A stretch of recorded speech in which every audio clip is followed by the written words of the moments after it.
एक बार एक गांव में एक साधु रहता था जो भगवान पर बहुत ही विश्वास करता था। एक बार वह साधु पेड़ के नीचे बैठा था और भगवान को याद कर रहा था तो अचानक वहां बाढ़ आ गई। चारों तरफ पानी ही पानी।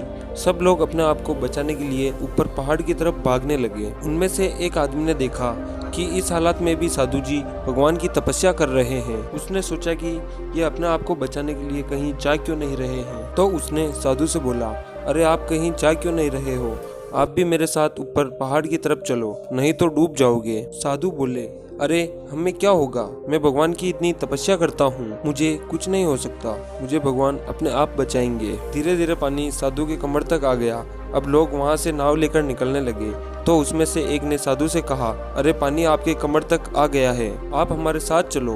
तो साधु ने कहा, नहीं नहीं, भगवान मुझे अपने आप बचाएगा।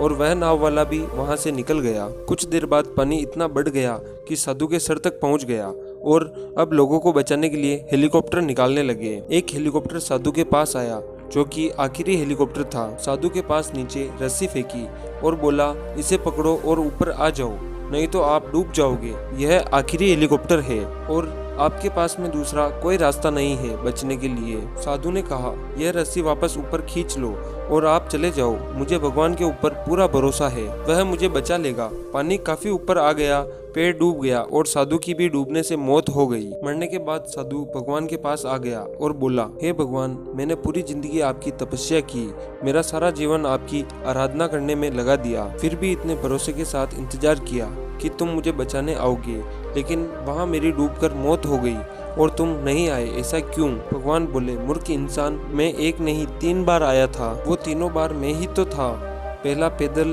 दूसरा नाव के द्वारा और तीसरा हेलीकॉप्टर के द्वारा, लेकिन तुमने मेरा एक भी अवसर नहीं पहचाना, पता नहीं किसका इंतजार कर रहा था। इस तरह से जिंदगी में हमें ऊपर वाला बहुत से मौके देता रहता है, लेकिन हम सब उस मौके को ठुकरा कर पता नहीं किस चीज का इंतजार कर रहे होते हैं कि वो होगा तभी मैं करूँगा, और इस बात पर अड़े रहने से एक वक्त के बाद वो मौका हाथ से निकल जाता है और हम कुछ भी नहीं कर पाते हैं। तो किसी भी अच्छे समय का इंतजार मत करो, जो भी करना है आज और अभी से शुरू कर दो। ऐसी ही और मोटिवेशनल स्टोरी और स्पीच के लिए वी डिड वेल पर आप आकर देख सकते हैं।